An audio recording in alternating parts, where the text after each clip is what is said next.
عمرك سألت نفسك إيه أكتر حاجة مرعبة في قصص الجريمة؟ الرعب الحقيقي مش إنك تقابل مجرم في شارع ضلمة. الرعب الحقيقي إن المجرم ده يكون أقرب إنسان ليك، أخوك اللي ما بتخبيش عنه حاجة، أو صاحب عمرك اللي بتأمنه على مالك وعرضك. وهنا بتبدأ حكايتنا. في بداية الألفينات كان عندنا 2 صحاب من أيام الطفولة بيكبروا مع بعض في شوارع بولاق الدكرور في الجيزة. الأول اسمه رضا، شغال مهندس وكان مكافح وطموح. والتاني اسمه قذافي، محامي شاب وكان معروف إنه ذكي ولبق، وكل الناس بتشهد بأخلاقه وتدينه. بتمر الأيام والمهندس رضا جات له فرصة شغل ممتازة في السعودية، وبالفعل سافر علشان يبني مستقبله، واشتغل ليل ونهار وتعب سنين. وبما إنه كان مشغول جدا في الغربة، كان محتاج حد يثق فيه علشان يديرله فلوسه في مصر. ولما بدأ يدور على الشخص ده ويفكر يا ترى مين أقرب حد ليه ومين اللي مستحيل يخونه، ملقاش أنسب من صاحب عمره قذافي.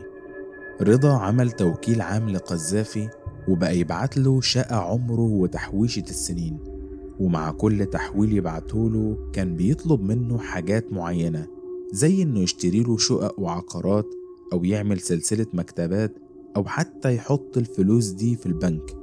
وبالفعل قذافي كان بينفذ، بس ما كانش بينفذ لصالح رضا. قذافي كان بيشتري الشقق والعقارات وبيكتبها باسمه هو، وعاش قذافي دور رجل الأعمال الغني بفلوس صاحبه اللي طالع عينه في الحر والغربة، لحد ما جت اللحظة اللي قلبت الموازين. في إبريل سنة 2015 رضا كلم قذافي وقال له أنا نازل مصر أجازة، عاوز أقعد معاك ونصفي حساباتنا ونتفرج على أملاكنا وشغلنا اللي كبر. الكلمة دي نزلت على قذافي زي الصعقة، لأنه بالشكل ده الكذبة هتتكشف، والفلوس اللي اتسرقت هترجع لصاحبها، واسمه وسمعته هيتدمروا. وهنا العقل الإجرامي السيكوباتي القذافي بدأ يشتغل، وبدل ما يعترف لصاحبه على اللي هو عمله أو يهرب، قرر إنه يمحي المشكلة من الوجود. وبالفعل رضا نزل مصر، وأول حد اتصل بيه كان قذافي. قذافي استقبله بحضن كبير وابتسامة عريضة، وعزمه على الغدا في شقة من الشقق اللي في بولاق الدكرور. واللي رضا ما كانش يعرفه إن قذافي كان مجهز الشقة دي كويس قوي، بس ما كانش مجهزها للغدا، ده كان جايب عمال يحفروا حفرة عميقة في أرضية الشقة بحجة إنه بيصلح مواسير الصرف. رضا قعد ياكل مع صاحبه وهو مش واخد باله إن الأكل محطوط فيه كمية سم تكفي لقتل فيل. وبعد ثواني معدودة رضا بدأ يحس بوجع رهيب والدنيا بتلف بيه، ووقع على الأرض وهو بيبص لصاحب عمره بعينين مليانة صدمة. في الوقت ده قذافي ما تهزش ولا حتى اتفاجئ، بالعكس ده جاب حتة حديدة تقيلة وضربه على راسه علشان يتأكد إنه مات، وسحب جثة صاحب عمره بدم بارد وحطها في شنطة سفر كبيرة ونزلها في الحفرة اللي تحت البلاط. وبعدها ردم عليها وحط أسمنت ورجع ركب السيراميك وكأن شيئا لم يكن. وعشان يكمل المسرحية مسك تليفون رضا وبعت رسالة لمرات رضا من رقمه بيقول لها فيها أنا اتقبض عليا في مظاهرة ومش عارف أنا فين، وقفل التليفون وكسره. في الفترة دي أهل رضا اتجننوا وكانوا عايشين فترة صعبة، وبقوا بيدوروا عليه في كل أقسام الشرطة والمستشفيات. وللأسف قذافي كان واقف معاهم في الصفوف الأولى وبيدور معاهم وبيعيط على صاحبه كمان، وكان بيحط إيده على كتف أهل الضحية ويقول لهم ما تقلقوش، رضا هيرجع، رضا ده أخويا. لكن اللي أهل رضا ما كانوش يعرفوه إن دي ما كانتش النهاية، دي كانت مجرد البداية لسلسال دموي ومقبرة هتاخد ضحايا تانيين تحت نفس البلاط. قذافي بعد ما دفن صاحب عمره المهندس رضا تحت بلاط شقة بولاق الدكرور، حس بنشوة انتصار مرعبة، حس إنه أذكى من الشرطة وكمان أذكى من أهل الضحية، وإنه لقى الحل السحري لأي مشكلة تواجهه في حياته، وهي الحفرة اللي تحت السيراميك. بتمر الأيام وقذافي كان عايش حياته عادي جدا بفلوس صاحبه اللي قتله، وكان متجوز من واحدة اسمها فاطمة زكريا. لكن زي أي بيت فيه مشاكل، الخلافات بدأت تزيد بينهم. في فترة المشاكل دي فاطمة بدأت تشك في تصرفاته، وتلاحظ إن معاه فلوس كتير مش مبررة. وفي يوم استغلت غيابه واستولت على مبلغ كبير من الفلوس دي، حوالي 400 ألف جنيه، علشان تأمن نفسها. ولما قذافي اكتشف اللي حصل اتجنن وطلب منها الفلوس، ولكنها رفضت وهددته إنها هتفضحه لو قرب لها. قذافي في الوقت ده مفكرش مرتين، وعقله السيكوباتي اشتغل تاني. وفي نفس الشقة بتاعت بولاء الدكرور عزم مراته على الغدا، وجاب لها عصير وحط فيه نفس السم. وللأسف فاطمة شربت، وبعد وقت قليل جدا وقعت على الأرض وهي بتصارع الموت. وبنفس برود الأعصاب جاب آلة حادة وخلص عليها. المرة دي المشكلة كانت في ريحة الجثة، فبدأ يخطط ويفكر في حاجة تمحي الريحة. فحط جثة مراته في ديب فريزر لحد ما العمال يخلصوا حفر المقبرة التانية تحت البلاط، وبعدين دفنها بكامل هدومها وصيغتها جنب جثة صاحب عمره. وعشان يداري على جريمته مسك تليفونها وبعت رسالة لأهلها: أنا سبت البيت وههرب ومش راجعة تاني. وللأسف أهلها صدقوا وبدأوا يدوروا عليها في كل حتة، وهو بقى بيمثل إنه الزوج المكسور اللي بيدور على مراته. في الفترة دي شهوة الدم عند قذافي ما كانتش لسه شبعت، وبتظهر الضحية التالتة وهي نادين. نادين دي بنت شابة كانت بتشتغل مع قذافي في مكتبة من المكتبات اللي فاتحها بفلوس رضا. قذافي أقنعها إنه بيحبها ووعدها بالجواز، وعمل معاها علاقة في السر. لكن الطمة الكبرى إن قذافي بقمة التبجح راح تقدم لأخت نادين علشان يتجوزها هي. ولما نادين عرفت الدنيا سودت في وشها، وما كانتش عارفة تتصرف إزاي، فوقفت له وقالت له: لو ما اتجوزتنيش أنا هفضحك قدام أختي وعيلتي كلها. وطبعا قذافي ما كانش عنده وقت للفضايح، والحل السحري اللي هو اتعود عليه كده كده جاهز. استدرج نادين لشقة بولاء، وبنفس الطريقة خنقها وخلص عليها، وحفر المقبرة التالتة تحت السيراميك. طيب يا ترى المرة دي هيقنع أهل نادين بإيه؟ نادين كان نفسها تمثل، وقذافي استغل النقطة دي وعمل حوار شيطاني. قال لأهلها إن نادين هربت مع منتج سوري علشان تشتغل في التمثيل في فرنسا. ومش بس كده، ده جاب واحد صاحبه يكلم أهلها على أساس إنه المنتج السوري ويأكد لهم القصة. والأهل من صدمتهم وكسفتهم سكتوا وما بلغوش الشرطة علشان الفضيحة. تخيل معايا المشهد المرعب: شقة عادية جدا في منطقة شعبية زحمة زي بولاء الدكرور، تحت بلاطها 3 جثث: صاحب عمره وزوجته والبنت اللي ضحك عليها. وقذافي كان بيقعد في الشقة دي يشرب الشاي بتاعه فوق الجثث دي بكل هدوء. لكن الدايرة بدأت تضيق على قذافي. أهل رضا اللي هو يعتبر صاحب عمره ما كانوش بيبطلوا تدوير عنه، وأهل فاطمة ما زالوا بيسألوا عليها، والأسئلة كترت حوالين قذافي. وهنا السفاح حس إن الأرض بتتحرق تحت رجليه في الجيزة، وإنه قرب يتكشف، وقرر إنه يعمل أكبر عملية هروب وتمويه في حياته. قرر يموت قذافي ويخلق إنسان جديد خالص. لما قذافي حس إن ريحة الدم فاحت في حي بولاء وأهل الضحايا بدأوا يضغطوا ويسألوا كتير، وقتها قرر إنه ينسحب. بس العبقرية الشيطانية بتاعته خلته يعمل حركة ما تخطرش على بال إبليس نفسه. قذافي قرر يمحي شخصيته تماما. قذافي المحامي اختفى من الوجود، واللي ظهر مكانه هو المهندس رضا.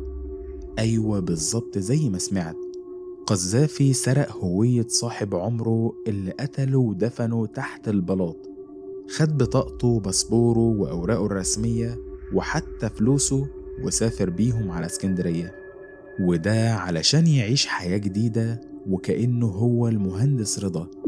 تخيل مدى البجاحة والرعب النفسي، بياكل ويشرب ويتجوز ويمشي بين الناس باسم الراجل اللي مات وجثته بتتحلل تحت السيراميك بسببه. قذافي عاش في اسكندرية دور المواطن الشريف المتدين، اصطنع شخصية رجل أعمال محترم بيصلي الفروض في المسجد ولبق في كلامه، وفتح محلات أدوات كهربائية. وبعد فترة بدأ يتجوز من تاني، وكان مرة يتجوز بهوية المهندس رضا، ومرة تانية بهوية مزيفة لواحد اسمه محمد مصطفى. كان عامل زي الحرباية، بيغير جلده واسمه على حسب الضحية اللي قدامه. لكن طبعا ديل الكلب عمره ما يتعدل، والشهوة للمال الحرام والدم رجعت تطارده من تاني. قذافي الفلوس اللي كانت معاه بدأت تقل، وفي الفترة دي بتظهر الضحية الرابعة، ياسمين. ياسمين كانت سيدة اسكندرانية بسيطة، قذافي اتعرف عليها وأقنعها إنه هيشغل لها فلوسها في التجارة والمقاولات. وللأسف ياسمين أمنته على شقة عمرها اللي كان حوالي 45,000 جنيه. بس لما لقت مفيش أرباح والوقت بيعدي، بدأت تطالبه بفلوسها وتضغط عليه. وطبعا قذافي ما تعودش يرجع قرش خده، والحل بالنسبة له كان دايما واحد ومجربه بدل المرة 3. استدرج ياسمين لمخزن كان مأجره في منطقة العصفرة بحجة إنه هيديها بضاعة بقيمة فلوسها.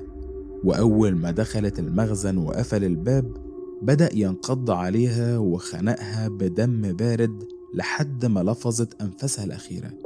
في الوقت ده كان مجهز المقبرة الرابعة، حفر في أرضية المخزن ودفنها وصب عليها أسمنت زي ما عمل في ال3 اللي قبلها بالظبط. قذافي افتكر إن اسكندرية هتكون جنته اللي هيعيش فيها للأبد.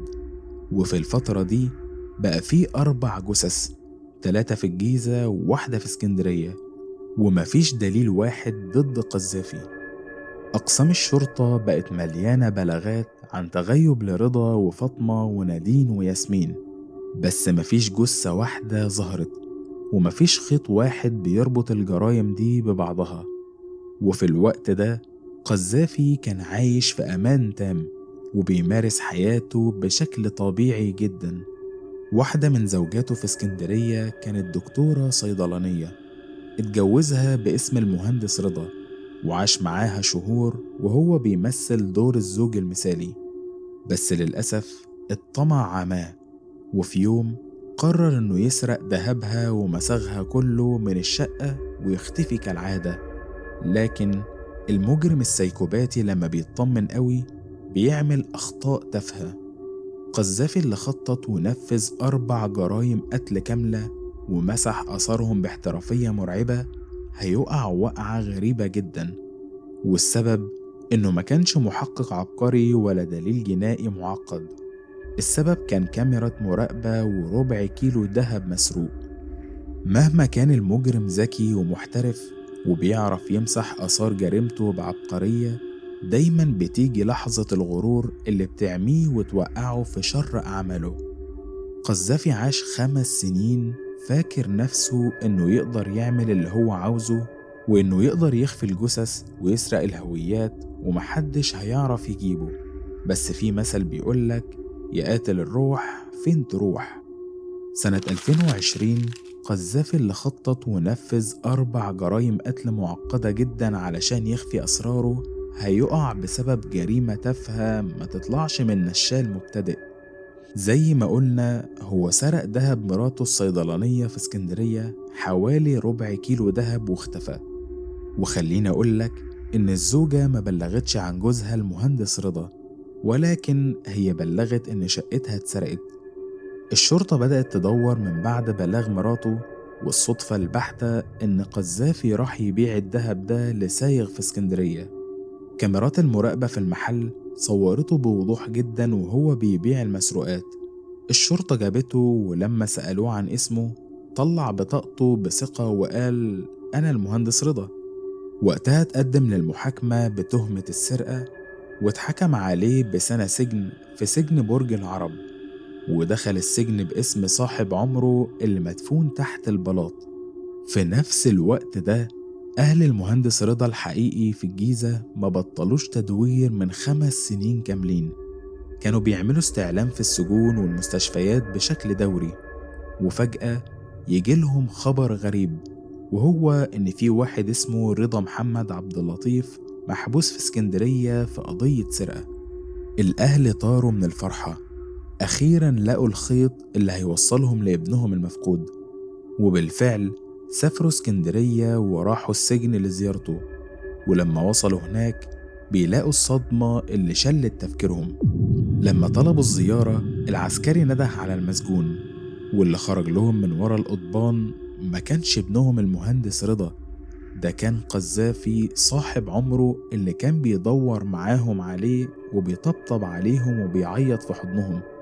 أهل رضا اتجننوا وبلغوا النيابة فورا بأن الراجل ده منتحل شخصية ابنهم المختفي، وإن ابنهم كان عامل توكيل عام ليه. وهنا القضية خدت مسار تاني خالص. الأمن الوطني والمباحث بدأوا يحققوا مع قذافي، والملفات القديمة كلها اتفتحت. اختفاء رضا واختفاء مراته فاطمة وكمان اختفاء نادين، الخيوط كلها بقت بتشاور على شخص واحد. ومع تضييق الخناق عليه ومواجهته بالأدلة، قذافي انهار قدام تحقيقات النيابة. قناع البرود وقع واعترف بكل حاجة بالتفصيل. النيابة وقتها أخدت قذافي وسط حراسة مشددة وراحوا شقة بولاد دكرور ومخزن اسكندرية. المشهد كان مرعب ومخيف للناس في الشارع. العمال بدأوا يكسروا السيراميك ويحفروا في الأرض، والريحة بتبدأ تطلع لحد ما بدأت تظهر الهياكل العظمية، ولقوا جثث متحللة بهدومها. المجتمع المصري كله صحي على كابوس سفاح الجيزة، ومحكمة الجنايات أصدرت ضده 4 أحكام متتالية بالإعدام شنقا عشان تتقفل واحدة من أبشع وأغرب قضايا الجريمة والذكاء الإجرامي في تاريخ مصر الحديث. سيبولنا رأيكم في التعليقات وقولولنا حابين نتكلم عن إيه في القصص الجاية. وبس كده بتنتهي قصتنا النهاردة. وقبل الختام ما تنسوش تدعمونا بلايك واشتراك في القناة علشان يوصل لكم كل قصة جديدة وكل غموض جديد. همتكم معانا أصدقائي علشان نوصل الفيديو ده لأكبر عدد ممكن. وفي الختام، سبحانك اللهم وبحمدك، أشهد أن لا إله إلا أنت، أستغفرك وأتوب إليك، والسلام عليكم.